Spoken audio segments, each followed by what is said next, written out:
saying, I'd like to show how Great Lent is about Eden and bringing us into the heart of Eden. So this morning, what I would like to do is I'd like to go over the lectionary that has been assigned to us for the last few weeks.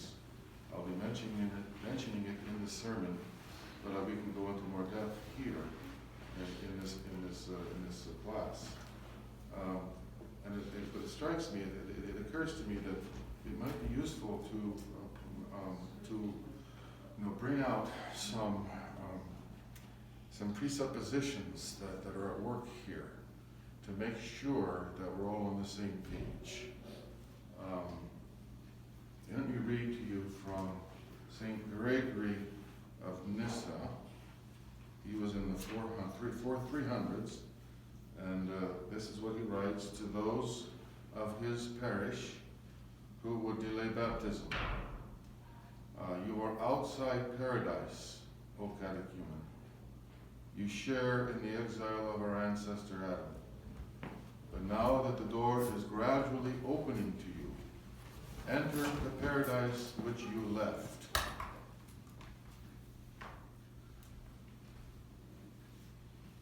When the priest is preparing the gifts, called the proscomedia, at the very beginning, when he approaches the chalice and the paten, in order to begin to prepare the gifts, he says a prayer.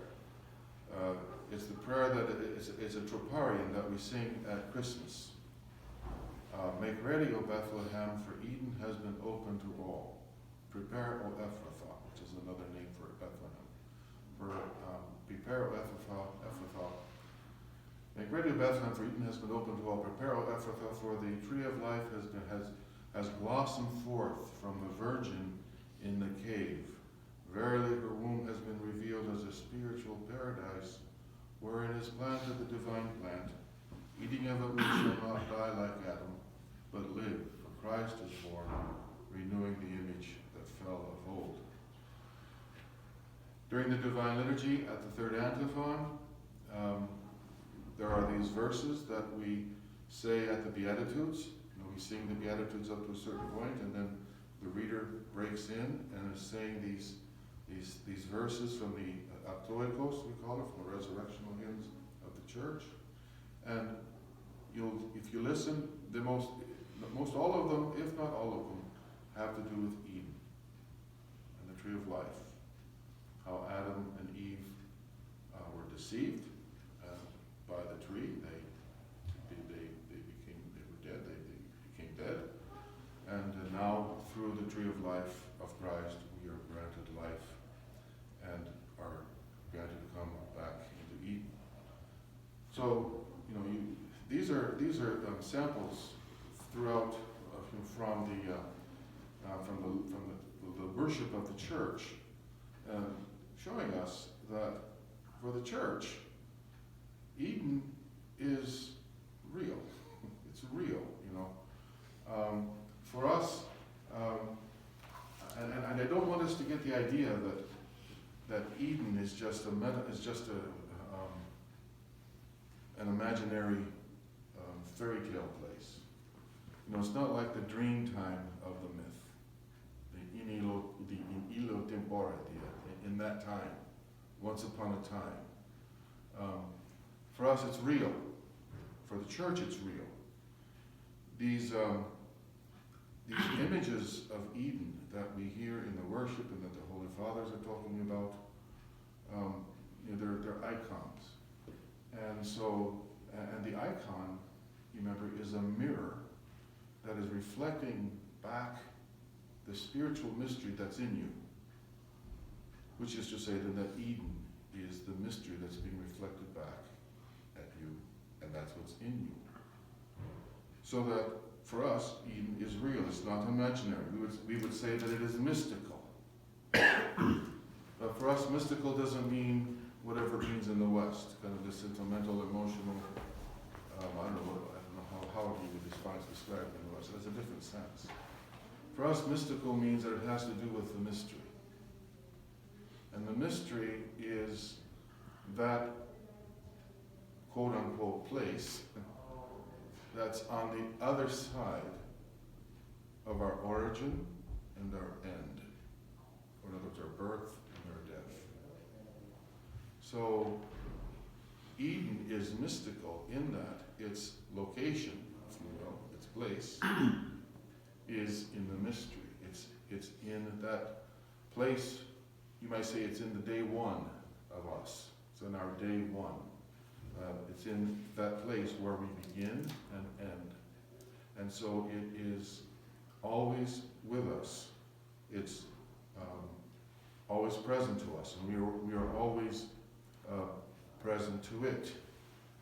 Therefore, what the church is doing in her liturgical imagery regarding Eden, she's setting before us, if you will, a map of the interior landscape of the soul. So when we're talking about Eden, we're not just talking about some mystical, some imaginary place. And when we read about Eden from the liturgical imagery of the church, we're not just hearing some creative mind, producing a work of poetry. Certainly, they're writing in poetry. They're using images. But this poetry, these images are delineating. They're giving shape to this mystical reality. Now, so lately we have been talking about the unconscious, and what the imagery of the church is showing to us, and the imagery of Eden and Adam and Eve in the garden is showing to us the map of the interior landscape of our soul. She's showing to us a vision of who we are, where we came from, that is absolutely, completely, radically, absolutely different, opposite, contrary to the vision that's given to us in the world, by the world. And that's because the world is trying to understand who we are, what we are, in its blindness, in the ignorance of its conceit, and trying to and utilize, working from its own resources, and to build an idol, if you will, a statue of itself, based on what the human mind can understand. But what the church is showing to us, on that basis, what the world sees, we're reading it from Carl Jung and from as a representative of the scientific mind worldview of man, going all the way back to the philosophers. Actually, what we see is that in the eyes of the world, in the mind of the understanding of the world, we are evolving, we are ascending from the base, from the subconscious, from the depths of the unconscious, in this kind of where the soul is undifferentiated, where things are undifferentiated, and we're just evolving out of the soup of this, atoms, molecules, or whatever, evolving from plants to fishes or whatever, to animals, to monkeys, to human beings. That's what the world sees. So we're ascending. So that to get to our origin, you have to descend back into the animal world, the unconscious, impersonal animal world. But what the church is showing to us is that we do not come from, this soupy mass of undifferentiated energy or whatever. We come from above. We come from above. We come from God. We come from the image of God, who is Christ himself. Now, understand how that's going to affect the map that you're going to draw of the soul. The map of the soul that the church draws starts from God. Starts from the world of light. And we understand that we have fallen from that world of light. So in order, and that's where we're trying to get back to. We haven't ascended, we have descended from light, from God. So the world looks at, for example, it looks at the indications of, let's say, evolution, and it puts together this theory on the basis of its own reasonings, and that everything's evolving, and that species have evolved, one species from another, and that man has evolved eventually from the ape or whatever. Personally, I don't get excited over the theory of evolution one way or the other. I put my money in wisdom of Solomon. You know, God did not create death, and He created. It says He created the generations of the world to be whole, to be healthy. The word is salvation, is saved. It's the same word for salvation. To be preserved, to be healthy, to be whole.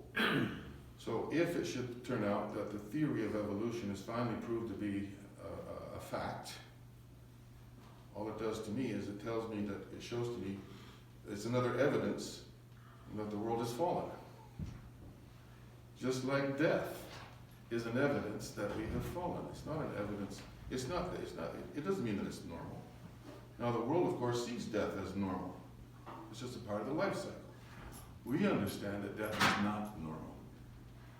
So to us, death is an indication that we have fallen. So also the theory of evolution, if in fact it were proved to be true, is another evidence that we have fallen away from God. Because evolution, as I see it, is just another form of dying. One species dies and evolves into another. It disappears into another. Yes, but this theory of evolution and this idea that we are ascending from a primordial soup, is that kind of where the idea of nihilism comes from? I would say so. I would say so. Tim might be able to speak to that better than I can. Existentialism. What would you say? Nietzsche was the father. What he did? I know that was. I think he was an opponent of nihilism. I think that. Oh, he was. But he thought that we had to embrace the Dionysian. We had to. Which was the wild, right, untamed energy in the unconscious, right? Right. To inject meaning and purpose on our own terms through art and cultural advancements. Well, but also, okay, but then, yeah. So that's Nietzsche, but then you were also sharing with me about the Bacchus rites. Right. How periodically, there's this event, right? You let these forces loose for a while to.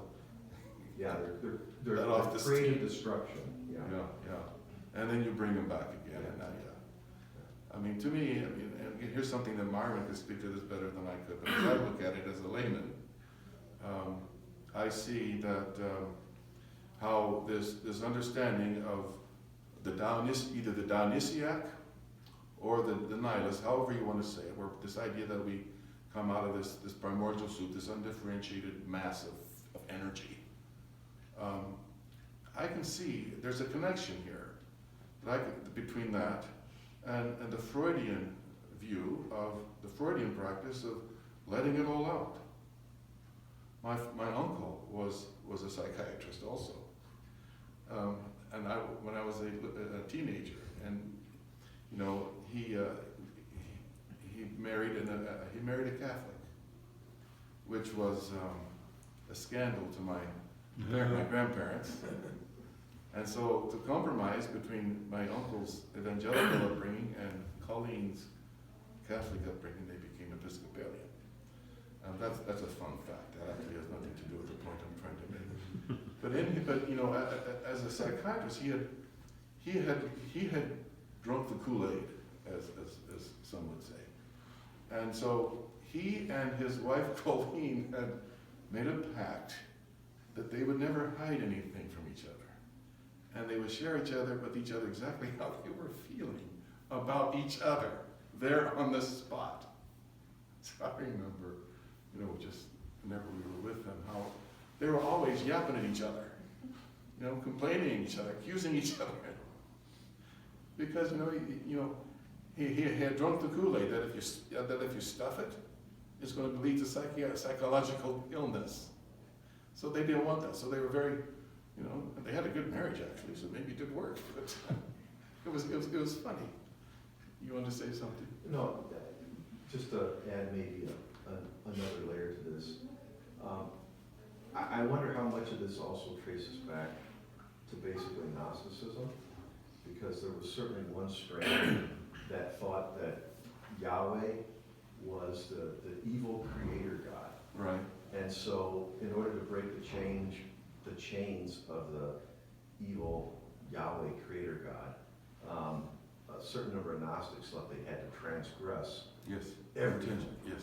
Yeah. And so this becomes like the seeds of the revolutionary spirit, Sure. which I think feeds into a lot of modern. I would see Gnosticism actually as another manifestation of this spirit that is even more ancient than Gnosticism, Yeah. and it's manifested. It has manifested itself throughout all time. Yeah. Right? And you see it, but now it's really the lid has been taken off, it seems, and now it's really coming out today. Oh, yeah. But I just you see how the theories on who we are, where we came from, how they trickle down to the man on the street, and they affect the way that our culture reacts or interacts. And you see how that is quite different from the map that would be drawn by the church, where we come from God. So then, these forces that are within us, wild, untamed forces, the church would teach us, these are not natural. They're not natural. And if you give in to them, that's what will lead you to psychological and physiological sickness and illness. And so in the church, we are taught how to walk in the light, which means, discipline. It means self-denial. It doesn't mean that we suppress these things. In fact, the work of a church, you could say, is precisely to go into the unconscious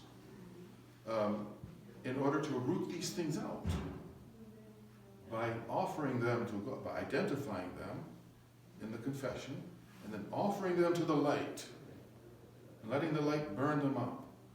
And as you can see, that would lead to a completely different behavior, right? A completely different way of engaging life and engaging the forces within you, completely different way. So, the point that I'm wanting here to make and to establish is that when we're talking about eating Eden, we're talking about something real. The church understands this is real. And it's giving to us this interior map, showing us how to negotiate the road, the path that would take us back to Eden. Now I see this more and more clearly. It seems that each succeeding year, as we come back to Lent, I see a little bit more each year. And I've been doing this enough, I suppose, that by now it's becoming fairly clear. I can see it all over the place now. And I'd like to share with you some of the indications that are coming at us from the church, and just in the way that she is structured, showing to us this interior map of the soul. I'm sorry. Well, let's see. I guess it's on the board, but let's go back to Zacchaeus Sunday, and let's look at the epistles and the gospels that have been assigned for our reading. Hold on, stage right here for a minute.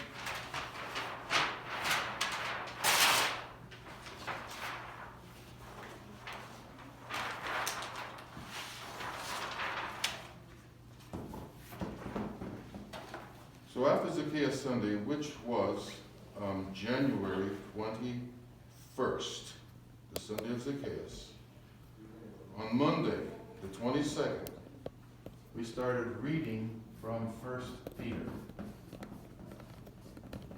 in the epistles.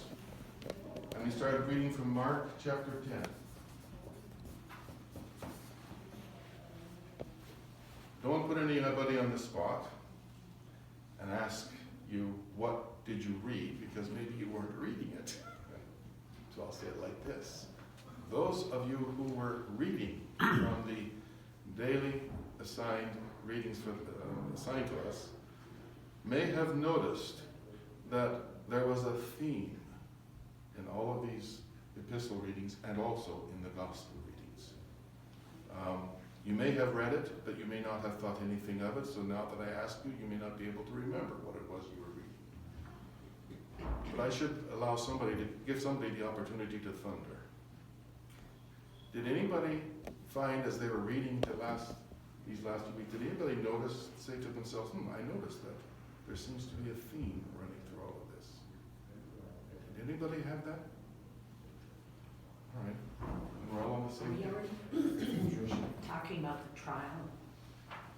He's talking about the last days.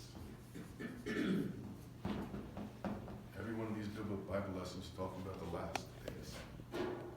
And even in the gospel, the Lord Jesus is talking to the disciples about the signs of the last days.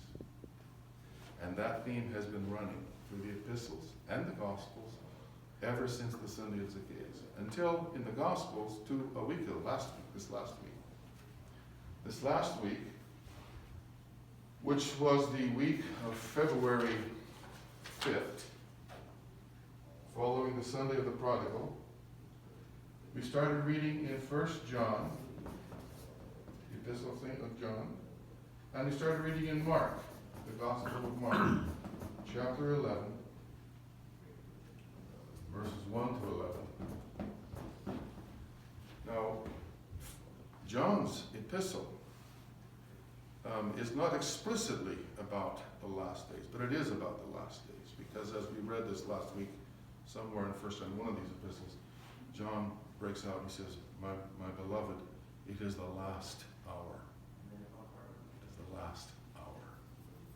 So in the context of the last hour that we are in, he's instructing us on how we ought to behave. And how ought we to behave? We need to be loving one another. He who loves God will love his brother. He who hates his brother, how can he say he loves God? And if you hate your brother and you say you love God, you're a liar. And if you say that God is dark, well, how can you? And if you say that God is dark, you make God a liar somehow. Okay? But on Monday in the gospel, this was about the Lord's triumphal entry into Jerusalem. So last Monday we read his triumphal entry into Jerusalem. And then on Tuesday, starting on Tuesday, we skipped from Mark chapter 11 to Mark chapter 14 because we had been reading from Mark 12 and 13 the previous 2 weeks.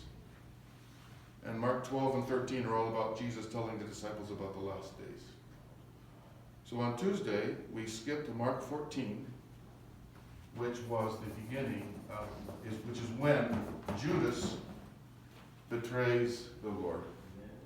And since then, you noticed all of last week, we were reading the account of the Lord's betrayal, his trial, and his crucifixion. And that's where we were left in the gospel reading on Friday, with the women standing from afar and looking at the cross, and many others were with them. That's where we left it. Now, tomorrow, we go into Luke's gospel. Pay attention also to the epistle readings. We go tomorrow into Luke's gospel, and we'll be reading from 3 John. We read 2 John on Friday, this last Friday. Tomorrow we will read 3 John, and then we'll read Jude, Monday, Tuesday, and then on Wednesday, for both readings, the epistle and the gospel, we go to the prophet, Job. We leave the New Testament, and we go to the prophet. But then on Thursday, we come back to the New Testament for one last time, and we read from the rest of Jude, and we read the rest of the account of St. Luke, of Jesus' trial, death, and crucifixion. And it'll leave us on Thursday with the women, in St. Luke, it will leave us on Thursday with the women seeing how his body was laid in the tomb. And then it says, and we'll talk about it in the sermon this morning, they returned, and they hezekusa. As I mentioned in the sermon, we in the church do not read that as they rested, because if that's what St. Luke had wanted to say, that they rested on the Sabbath, as it is given in our English translation, there's another word that he would have used. But he uses this word, hezekusa. I won't have time to develop this in the sermon, so I'll say it quickly here. If we follow St. Gregory Palamas, he lived in the 1100s. And his biography tells us that he was visited many times by the Theotokos and St. John and other saints. He has this beautiful sermon on the entry of the Theotokos into the temple, in which, and in that sermon, he describes in some detail how the Theotokos lived, how she occupied her time in the Holy of Holies as she was growing up in the Holy of Holies. Now, if I'm reading that outside the church, I'm going to say, well, St. Gregory Palamas is just exercising his imagination. And he's just going wild with his imagination and drawing this wonderful description of the Theotokos spun from out of the filaments of his imagination. But if I'm reading that in the church, I'm thinking, how does he know all of that? It must be that the Theotokos showed him. So he's not spinning this out of his imagination. He is simply writing down what he learned from the Theotokos. Now, one of the things, in fact, the principal thing that the Theotokos was doing as she was growing up in the temple is what St. Gregory Palamas calls the true activity. And it was the activity of the Theotokos. Now, as she's in the Holy of Holies and she's listening to all of the services going on, and the readings and the Psalms and the prophets, she's listening to all of that. Now she's listening, she's going deep into her soul, into her heart, and is contemplating the mystery of mankind. And in that contemplation, she's there's engendered in her, there's produced in her this deep sorrow out of compassion for fallen mankind and suffering mankind. And in this activity of the Theotokos, I can't remember how St. Gregory described it, whether she discovered this prayer of the heart, or whether she invented it, or whether she founded it, or whatever. She's the author. She's the one in whom, or from whom the prayer of the heart was learned for the first time. And she's the one who handed on this prayer of the heart to the church. And the word for this prayer of the heart in Greek is Hezekiah, which means inner stillness. Hezekiah. So for us, outside the church, Hezekiah simply means stillness.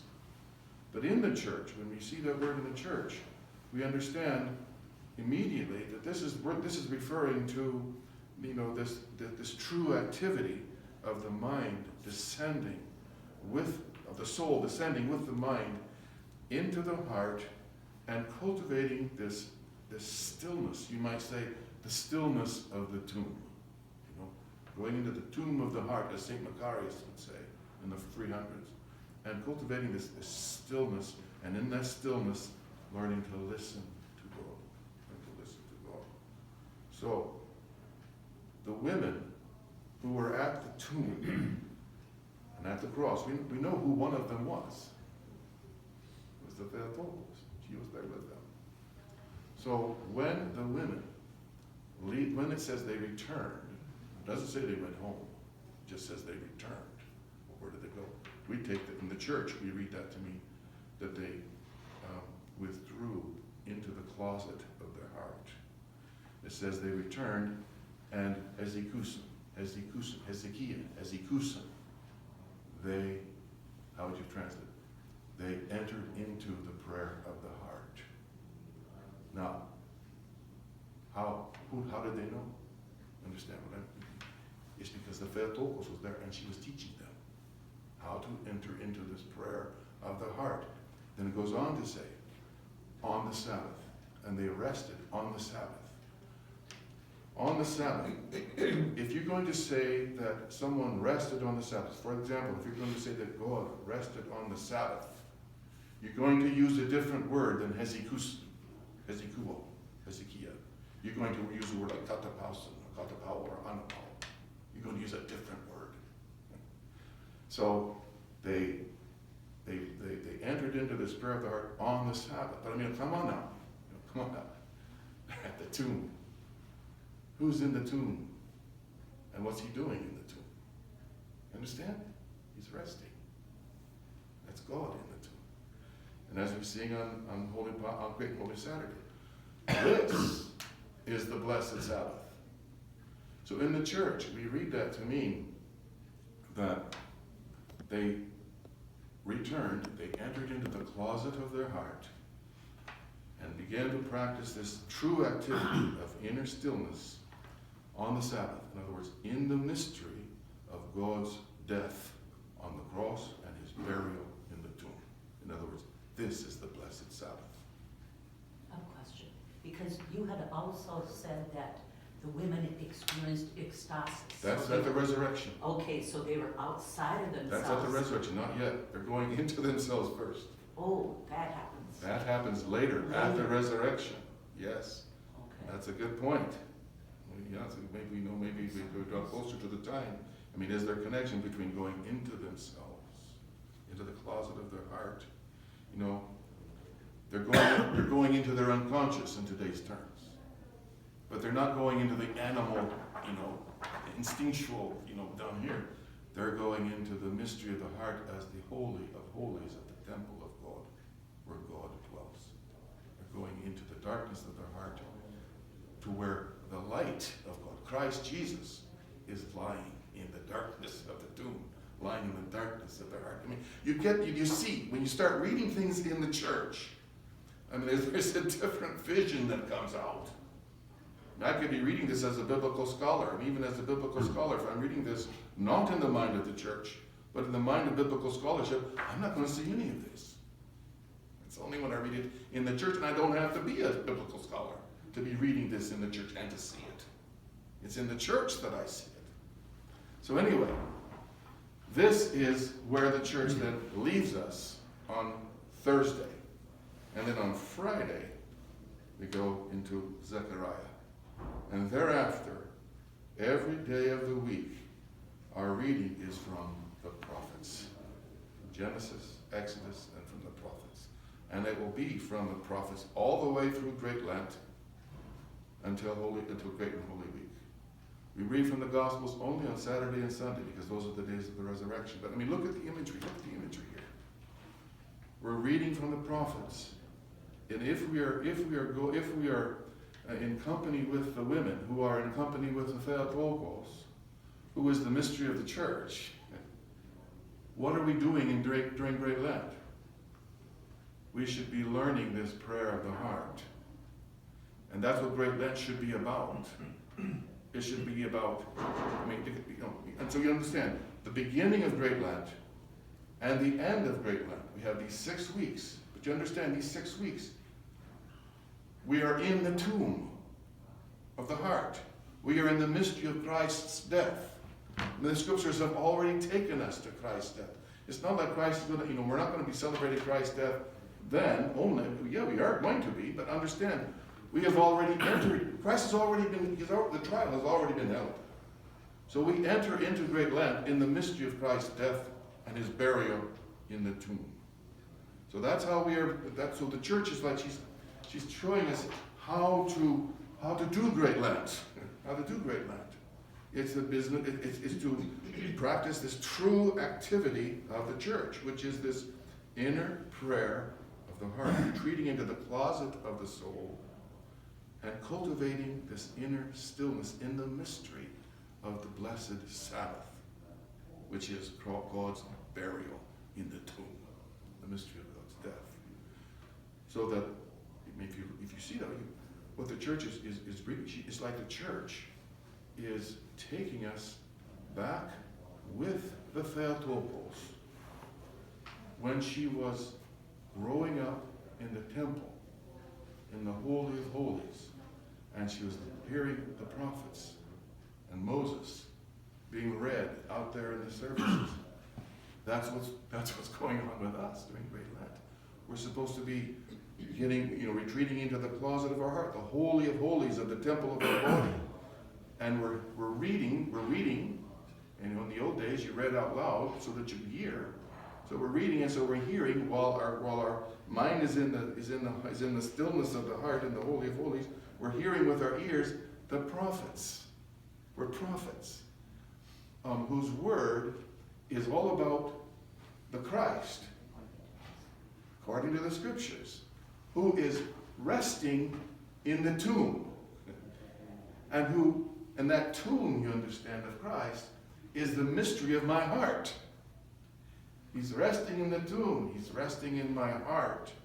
So the church is bringing me into the tomb of my heart as into the tomb of Christ, to enter into this mystery of Christ's death, so that when we come to Great and Holy Week, now we go back into the trial and the judgment of Christ, but now we go all the way through to Holy Pascha.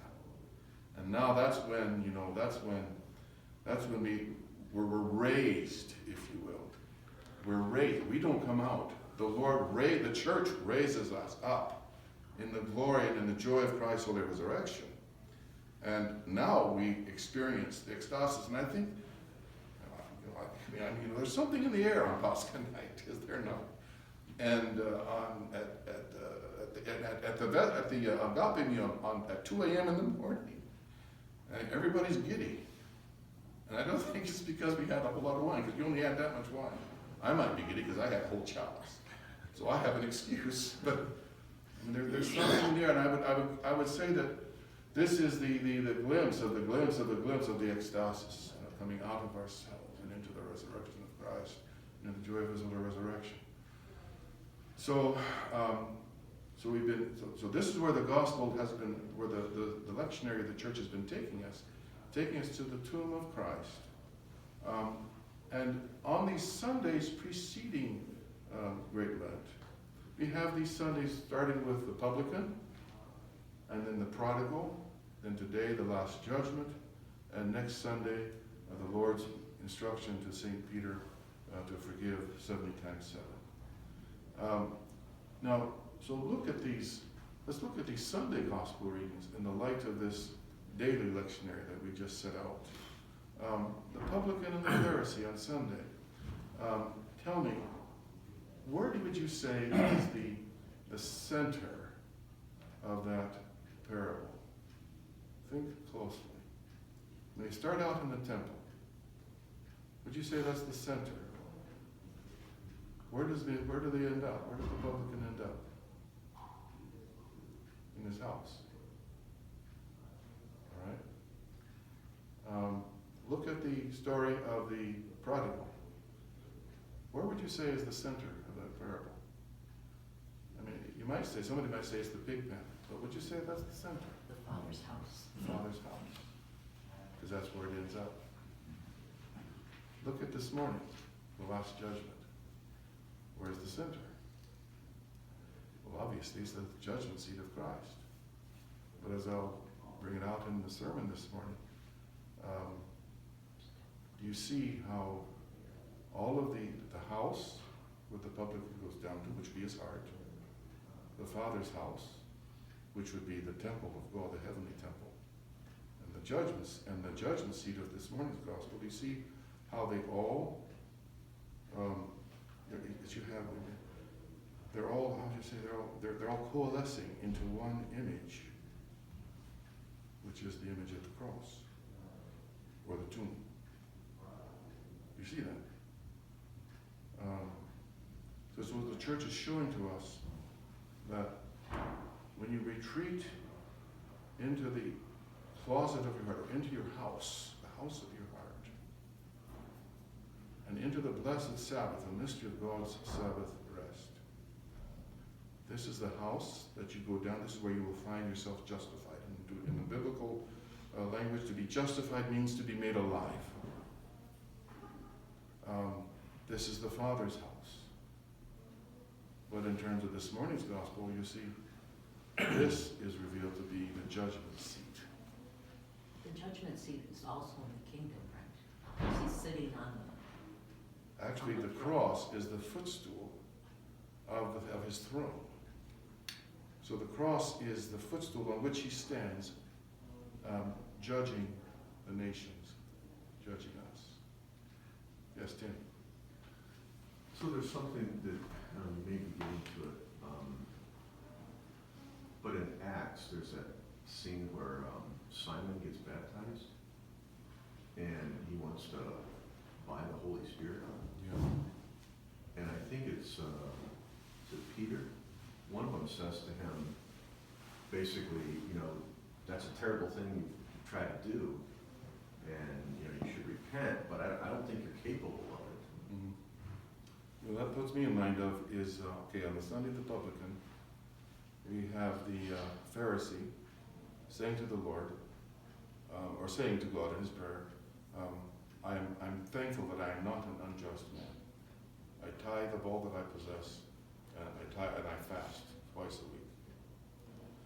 It puts me in mind of what the elder brother says to the father at the story of the prodigal. Lo, I've been with you all these years, and I've kept all of your commandments. Why don't you give me a part?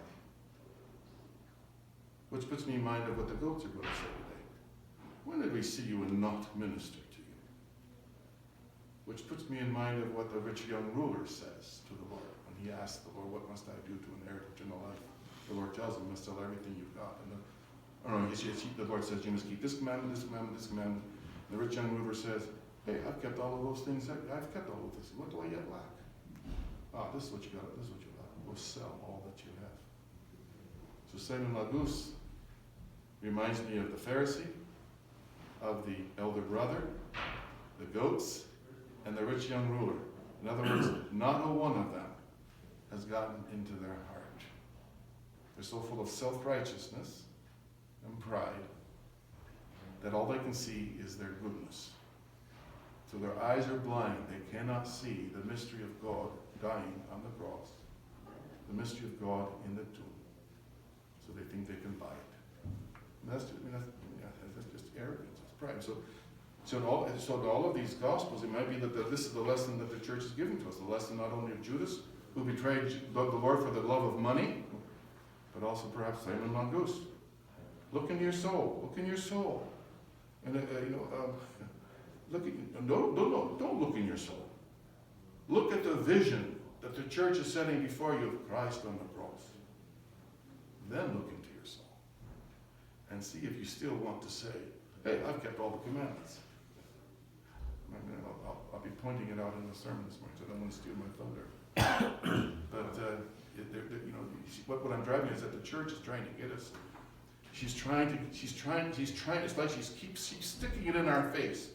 Your self-righteousness, your pride, your conceit, your vanity. Here it is. You are the Pharisee. You're not the publican. You are the elder brother. You are not the prodigal. The prodigal ends up in the house. The Pharisee, the publican, ends up in the house. On Sunday, next Sunday, when Great Lent begins, where will we find ourselves? Not in the house. We're outside. What does that tell us? I'm the Pharisee. I'm the elder brother. I'm the goat. I'm Simon Magos. I'm the rich young ruler. It's like the church is trying to tell us. Get it through your head. You need to root out this self-righteousness, this conceit, this spiritual pride. It needs to be rooted out of you. Speaking of which, The devil, I hope. come on in, welcome, Nick. We need to finish this up and go upstairs.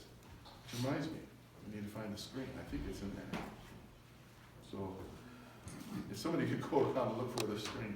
So anyway, that's my point is that as you look at the imagery of the church during these pre-Lenten Sundays, what you can see is that she's trying to bring us into the closet of our heart, into the house of our heart, by, exposing our self-righteousness, our pride and conceit. And it's not like she's saying, okay, you need to get rid of your pride and your self-righteousness. I don't think she's saying that. She's saying just lay aside every excuse and let the Lord penetrate your heart. Let the Lord bring you into your heart, and let the Lord start working on you. Let the Lord start rooting out that cancer of the pride, so that you can become like the publican and the prodigal and the sheep on Pascha night, and come into the Father's house and into the heavenly kingdom. So, okay.